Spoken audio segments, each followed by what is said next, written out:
Sentire Media. Hello everyone, and welcome to A History of Italy.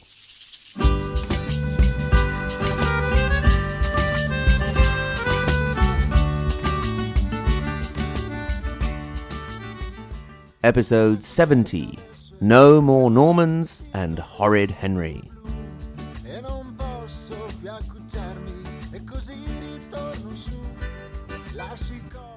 So, here we are after a long 6-episode digression to catch the Republic of Venice up on where we have got to in our main timeline. We are once again ready to go forward. Well, more or less. We just need to get our bearings and remember where we were, and also a very quick fill-in, very quick fill-in, with regard to the Norman Kingdom of Sicily. Then, the very next episode, cross my heart, we will break into the 13th century. So, we saw that the Normans had started in the early 11th century by slowly conquering all of southern Italy, and had then moved down to Sicily, managing to oust the Arabs there and setting up a duchy, which, after a load of faffing about and lots of people getting annoyed, managed to become a kingdom in the mid-12th century. The two most recent kings we are interested in, both descendants of the Hauteville family, are, first of all, William I, who was known as Il Malo, the Bad, for the harsh repression of his vassals every time they tried to rebel. He ruled from 1154, at the death of Roger II, to 1166, when he was succeeded by his son William II. He came to be known as the Good, because he didn't enjoy blinding and killing vassals quite as much. He was only about 13 at the time of his father's death, so he was helped out by his mum, Marguerite of Navarre, for a little bit. He married an Englishwoman, sister of Richard the Lionheart, and daughter of Henry II and the formidable Eleanor of Aquitaine.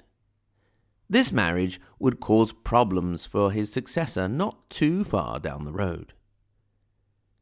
It is up for debate how much of a real hands-on ruler William was. William II we're talking about. It seems that a lot of the day-to-day management of the reign fell to advisors and counsellors, among whom were a certain Matteo d'Aiello and a possible Englishman, Walter of the Mill.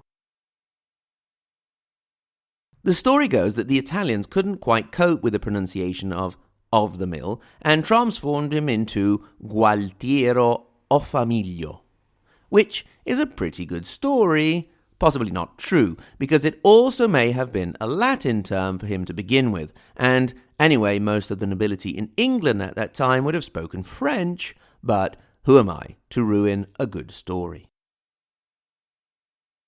Anyway, you can forget those names if you want. The big issue we have to look at with the reign of William II is the marriage alliance that would change the future of the Kingdom of Sicily and a good part of Europe. A deal which had many contemporaries, including a rather significant percentage of the vassals of the kingdom, shaking their heads in disbelief. At the time, William had no children, so the next in line for the throne of the Kingdom of Sicily was actually his aunt, Constance, daughter of Roger II and sister of William I. She would have been in her early 30s at the time and an old maid by contemporary standards. Who was she to marry? Obviously, my ever-constant and vigilant listeners will remember, but just in case, she was to marry none other than Henry, son of Frederick Barbarossa, future king of Germany, future king of the Kingdom of Italy, i.e. northern Italy down to the Papal States, and future Holy Roman Emperor Henry VI. Why, oh why would William so readily give up the kingdom his family had built up with blood, sweat, toil, and tears? Well, first of all, we don't really know for sure that he thought he actually was giving away his kingdom. Granted, he had been married to Joan for about 10 years now, and no babies had popped out. So there must have been something not working somewhere. But that doesn't mean that things couldn't change.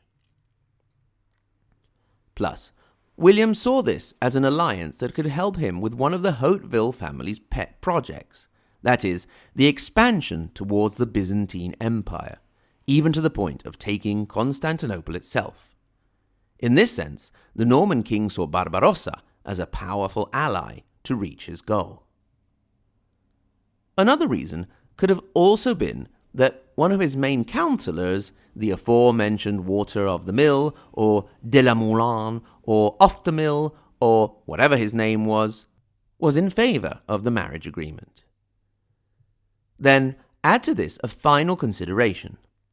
If William did know or suspect that he would not have children of his own, who would be the best candidate to maintain the unity of the kingdom his family had fought for so long to gain and maintain? The choice of any local vassal would have immediately excluded all of the others, and in the fractured scenario that was in particular southern Italy, that would have meant almost inevitable civil war. On the other hand, you had a family, the Hohenstaufen, who made the question of a unified empire not only a priority of their policy, but an obsession. So who better to also safeguard the unity of the kingdom? Whatever the reasoning may have been, the marriage took place in 1186 at the Cathedral of Sant'Ambrogio in Milan. The couple were also crowned king and queen of the Kingdom of Italy with the Iron Crown of the Lombards. The Pope at the time, Urban III, went ballistic. This was exactly what the popes had been working to avoid for centuries. That is, being surrounded by the same political entity to the north and the south. He even went so far as to excommunicate the Archbishop of Aquileia, who had done the whole crowning business. Surely the Pope was overreacting. He didn't have anything to worry about yet. I mean, William of Sicily was only in his early 30s. Surely everyone had at least a few decades to adjust to the situation and make their counter-moves. In 1189, less than 3 years after the controversial wedding, King William of Sicily, the last of the male Hauteville line, died at the age of 36. The Kingdom of Sicily went to his aunt, Constance, and consequently to her husband, Henry. When his father, Frederick Barbarossa, died the following year on his way to the Third Crusade, he became the de facto ruler of an empire that stretched from the North Sea to the center of the Mediterranean. That same year, a very reluctant Pope Clement III officially crowned him Holy Roman Emperor. However, having a crown and a title doesn't necessarily mean you control things on the ground. With the death of William II, the Kingdom of Sicily went nuts.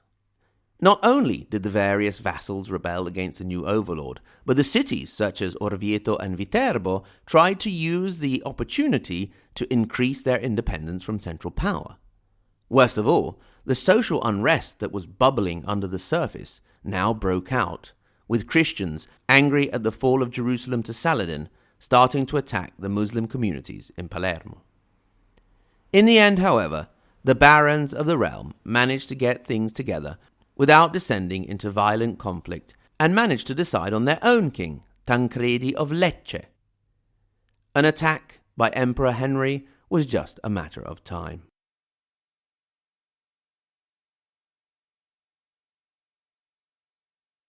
Meanwhile, there was another more pressing problem floating around in the waters outside of Palermo, a certain Richard Coeur de Lion, King of England. He was not a happy bunny. First of all, because the kingdom still owed him cash, which was not forthcoming from the whole marriage agreement between his sister Joan and the late William II. Furthermore, said Joan was actually being held captive by Tancredi under suspicion of being in cahoots with Constance and her hubby, Henry. In September of 1190, Richard took advantage of the fact that he was already hanging around waiting to leave for the Holy Land to occupy Bagnara along the Calabrian coast and the Salvatore Peninsula near Messina. Unexpected and strong resistance from the local population halted further advances by the English king, and talks were started up. However, King Philip of France was also hanging around, ready to head off for the crusade, and he didn't like the idea of the English reaching an agreement with Tancredi, so he did his best to stir up the people of Messina to once again take up arms against the English.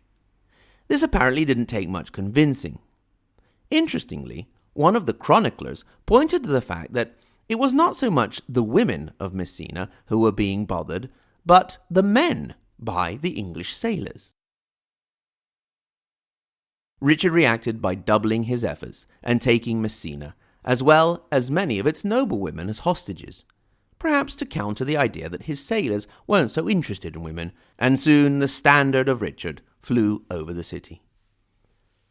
At this point, an agreement was reached in which Tancredi finally paid up what he owed, promised he would marry his daughter to Richard's nephew Arthur of Brittany, and Richard, on his part, offered to help Tancredi against Henry when he finally made his descent to claim the throne that Tancredi had taken from him. On an interesting side note, some sources say that at this point Richard presented Tancredi with the mythical sword of King Arthur, Excalibur. I found this in more than one source, but haven't had that much time to look into it. I can imagine Richard being the kind of guy who would get roaringly drunk and, in the enthusiasm of the moment, present some random person with a very precious gift. Anyway, legend lovers, please write in and let me know what you know about what happened to Excalibur. Perhaps Richard thought that a magical sword was what Tancredi needed to defend himself from Henry VI, because when the Holy Roman Emperor did show up on the scene, the English king was 3 weeks gone. Tancredi now had to defend a reign that was far from consolidated, especially in Puglia, and with support waning. The start of Henry's campaign was a triumphant march, with cities falling like dominoes. Rocca d'Arce, San Germano, Teano, Aversa, Venafro, Capua, and Salerno. The first real resistance came in Naples, which was put under siege. At this point, it seemed that Tancredi might be able to catch a break. The Neapolitans put up more of a fight than expected, and as time dragged on, the German troops were beset with disease. Furthermore, fresh unrest in northern Italy and Germany meant that Henry had to go back for a while. It was at this point, however, that Tancredi made his biggest mistake, by giving up a very precious bargaining chip. The inhabitants of Salerno had captured and handed over Constance, Henry's wife. Had he learned from Henry himself, he would at least have demanded a high ransom like the Emperor had recently done with King Richard of England, and perhaps he could even have reached terms to maintain at least part of his realm. What he actually did was to hand Constance over to the Pope, who, hoping to appease Henry, gave her up to him. Henry was very far from being appeased, and he was also now ready to march back down again with a fresh army raised thanks to the cash from Richard the Lionheart's ransom. Tancredi's only consolation was that he didn't have much time to regret his mistake, since he died on the 20th of February, 1194. Henry now easily took all of mainland southern Italy, making sure he sacked Salerno for handing his wife over to Tancredi, and by May he was ready to cross over to Sicily and take the capital, Palermo. On Christmas Day 1194, Henry could finally have the crown of the Kingdom of Sicily placed on his head, and the Holy Roman Empire now truly stretched all the way down to southern Italy and Sicily. This was where the reign of terror started. The widow of Tancredi, Sibilla, and her children got off lightly and were sent into exile to a monastery in Germany. Many nobles were imprisoned, tortured and castrated.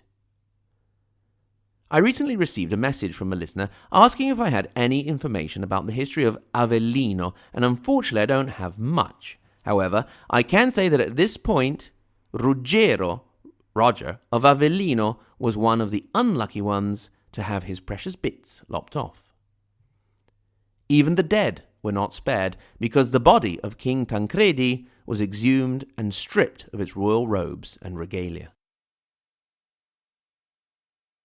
The new vassals of Henry would have done well to learn from this show of cruelty. As soon as he was distracted by troubles from vassals in Germany, they rebelled against their new overlord and elected yet a new anti-king, Guglielmo Monaco, Baron of Castro Giovanni. Henry quickly suppressed this new rebellion, and then the only limit to his cruelty was his imagination, and he was an imaginative guy. Many were hung upside down with rocks tied to their necks so that they would choke, or to their tongues so they would suffocate. Others were boiled in hot fat, some were impaled, and others sawn in half. Some kept their lives, but were blinded or castrated. The usurper himself, Guglielmo Monaco, had a red-hot crown nailed to his head. Even for the bloodthirsty public opinion of the Middle Ages, it was a bit too much. If someone at that moment had started doing some intense praying to be freed from what they saw as a tyrant whose cruelty knew no bounds, it seems that their prayers were answered, for on the 28th of September 1197, Henry died from a flare-up of an infection caused by dysentery, a common and most non-noble way to go. He left a 3-year-old heir, Frederick, who obviously bore the name of his grandfather, the great Barbarossa. How would this little tyke do? Would he be able to navigate the complicated international politics of a large empire, and perhaps the even more complicated politics of the Kingdom of Sicily? Or would he be crushed under the merciless wheel of history? You know that at this point, I'm going to leave you with a cliffhanger. But this time I'll also give you a clue. Try an internet search for the words stupor mundi, wonder of the world, and just see who comes up. Thanks very much to everyone for listening. This is the monthly mention of the Anita and Giuseppe Garibaldi level supporters. That is Bill, Ed, Eric W., Fabio M., Gary G., Jeff, Joshua, Cara D., Sean, and Jimmy. Thank you very much to all of you. And as usual, the Margherita Hack and Galileo Galilei level: Anthony C. Lane, Chris, Daniel, Dean, Greg, Ignazio J., Caitlin, Kevin, Marxist Leninist Sicilian, Reactionary Venetian, Roberta, Rodney, Shelby, Stephen and Vincent, and the super tippy top Maria Montessori, and Dante Alighieri level, Sen, Paolo, and Lisa K. Remember, you can get in touch, hello@ahistoryofitaly.com, and at that URL, ahistoryofitaly.com, you can click through to our social media, Twitter and Facebook, donate on the support page if you feel so inclined, or become a patron on Patreon and access some extra content. Thanks in general to everyone for listening, and until next time, arrivederci.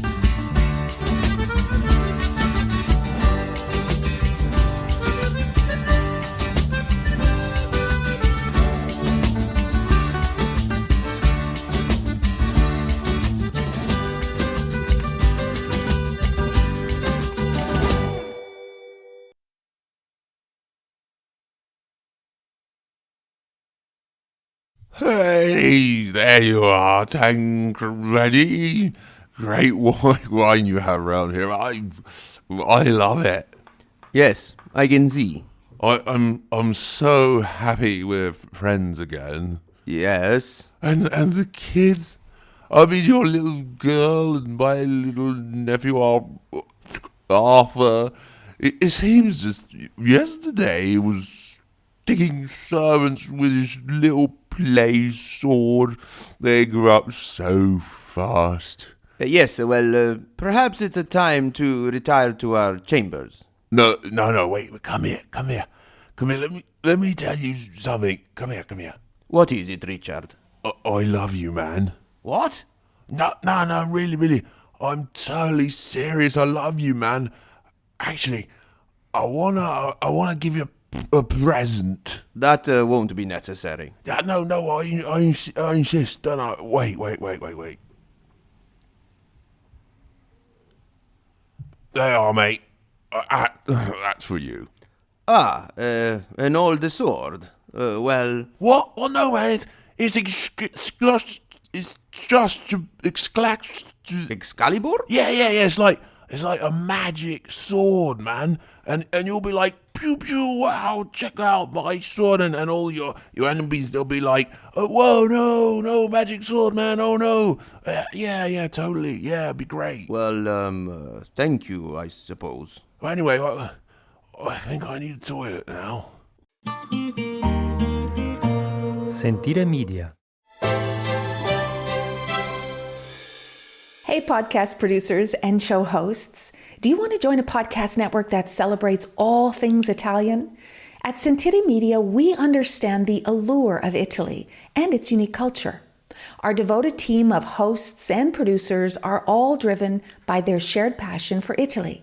And we work tirelessly to create the best lifestyle podcasts and content that will whisk you away to the very heart of Italy. With us, you can savor the mouth-watering flavors, get lost in the stories from the past, break down the cultural barriers, and truly immerse yourself in the vibrant traditions of this intoxicating country. If you have a great podcast idea or are already in production and would like to join Sentire Media, head over to sentiremedia.com, that's SENTIRE media.com, and find out how to submit your show.